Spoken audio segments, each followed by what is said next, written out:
Gabriel. Can I come in? Okay, you can. Hi, Dri. Hi, friend. What do you want? I want to talk to you. Okay, but I'm studying now. You have to go home, okay?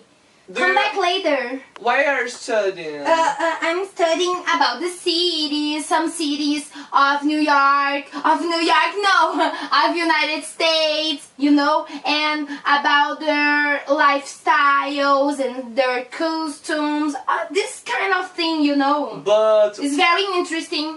why are you doing this? You already know English. You know the verb to be and the book is on the table.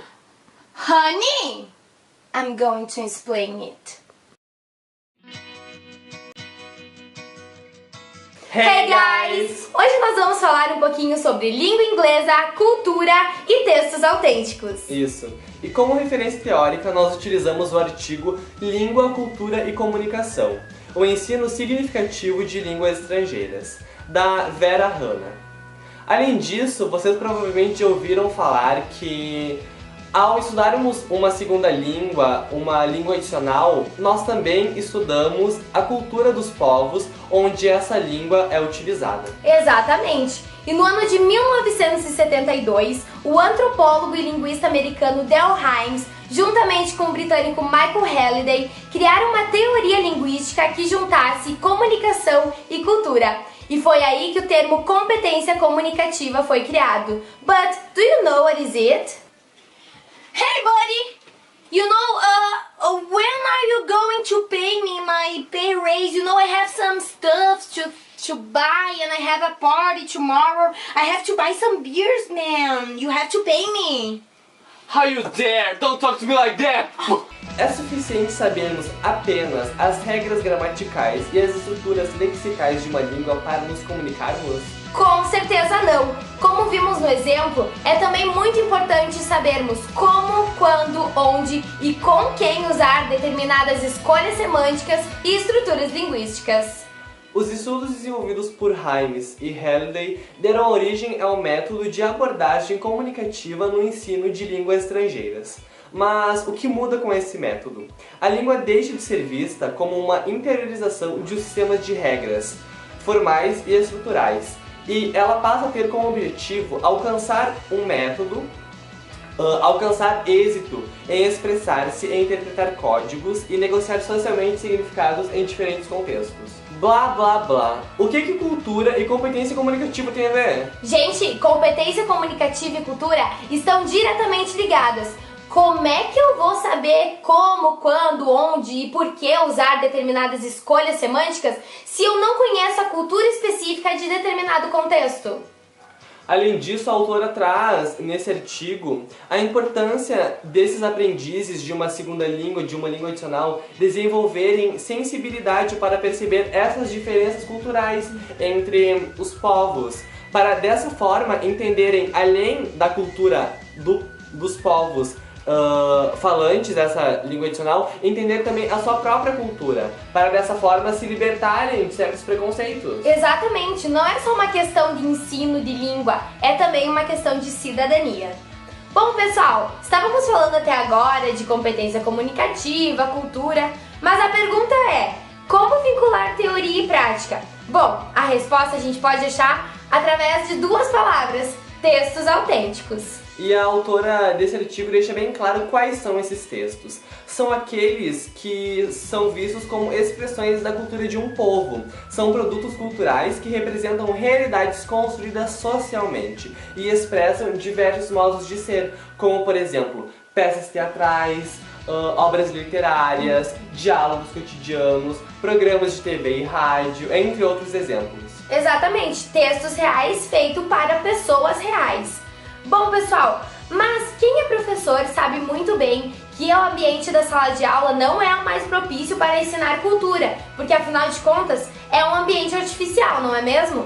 Mas aqui vai algumas dicas de algumas formas que a gente pode encontrar para trabalhar com textos autênticos em sala de aula. Algumas delas são assistir um filme falado em inglês, ouvir um programa de rádio ou assistir um programa de TV que sejam realmente ouvidos e assistidos por nativos da língua, fazer leituras de notícias, revistas, livros e outras formas de expressões utilizadas por nativos falantes daquela língua. E é necessário ressaltar que a autenticidade não está no texto em si, mas sim no modo como ele é explorado em sala de aula pelo professor. O modo como o professor faz um paralelo entre as diversas formas de expressão entre um texto e outro, entre as variantes linguísticas. Levando tudo isso em consideração, por que será que ainda tem professor que não leva a cultura para dentro da sala de aula? Bom, os professores acabam alegando dois aspectos quanto a isso.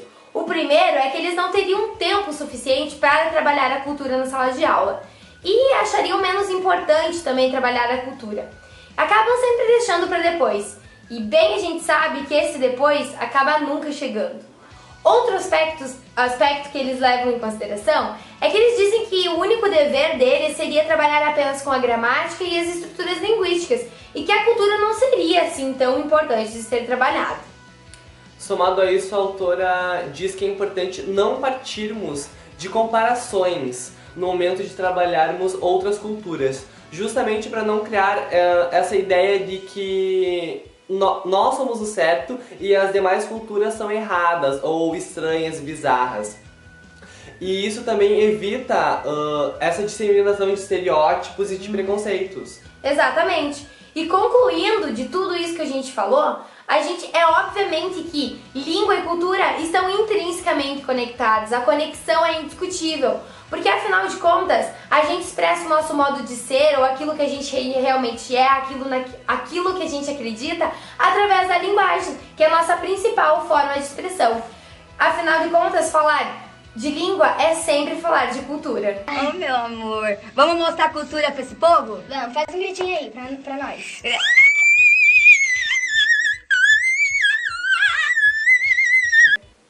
E quais aspectos culturais trabalhar em sala de aula? A autora, nesse artigo, destaca a importância de não cairmos em pesquisas banais, que englobem apenas comidas típicas, datas comemorativas, folclore, porque muitas vezes não temos tempo hábil de aprofundarmos esses aspectos e ficamos só na superficialidade. Então nós vemos muitos fatores, muitos elementos, muitos ícones culturais desses povos sem aprofundarmos, e isso resulta em pesquisas muito fragmentadas, que no final das contas não tem uma finalidade muito efetiva. Isso aí, isso é conhecido como a abordagem Frankenstein, justamente por ser uma somatória fragmentada e desordenada desses elementos, indicando apenas ícones emblemáticos da cultura. Exatamente, partes embaralhadas que acabam se juntando e muitas vezes não fazem sentido para o estudante. Não formam um todo, né? Exatamente. Não fica algo realmente todo organizado de sentido. Beijo, Fiorim. Uma palavra: globalização. É preciso que o professor em sala de aula leve em consideração que o seu estudante faz parte de um mundo globalizado, ou seja, que as fronteiras desse mundo cultural estão mais fáceis de serem acessadas. Então esse estudante tem muita facilidade em acessar informações diferentes de culturas diferentes. E isso o professor precisa levar em consideração na hora de desenvolver suas atividades linguísticas e culturais. E retomando, somente é possível dizer que se domina uma língua quando se tem amplos conhecimentos dos contextos culturais em que ela ocorre. Ou seja, não basta saber elaborar frases gramaticalmente corretas se não soubermos quando, com quem e quando usá-las. Exatamente. Estudar língua é estudar cultura. Então é necessário definir uma abordagem metodológica, uma abordagem de ensino de línguas que dê importância a essas diferenças, que dê importância à maneira como os outros povos enxergam o mundo, como eles experimentam o mundo. É com você, Bonner. Hello, my name is William Bonner, Chief Editor of Jornal Nacional, the main Brazilian television news program and audience leader for the last 41 years.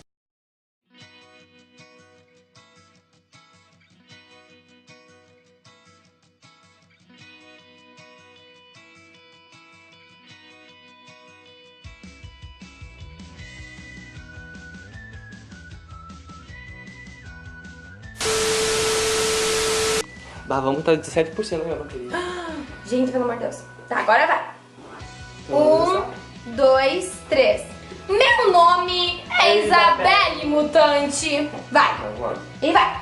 1, 2, 3. Como embasamento teórico, nós utilizamos o artigo Língua, Cultura e Comunicação. Ai, Gabriela! Agora que eu tava concentrada, Impressionado. desgraça. Fiquei impressionado. Ao vivo, vai lá. Vai. É Jornal do Almoço. Que Jornal do Almoço? Jornal Nacional? Vai. 1, 2, 3. Hey, guys! A gente não pode mexer muito nessa câmera. Depois fica tudo... Vou dar um soco nesse Gabriel. Se eu não conheço... Puta que pariu, tava tão bom. E negociar socialmente significados em diferentes contextos. Yeah! Eu adorei. O Starbucks ficou muito, tipo, perfeito, né? Tá. Vou tirar meu óculos. São aqueles que... Nossa. Acho que deu um tempo demasiado. vai lá. Vai de novo. Eu vou fazer uma coisa tipo assim, ó. Tipo assim, ó. É como você agora. Só um minuto. Agora, isso. Tá, vai. Agora eu acho que foi. Pelo amor de Deus.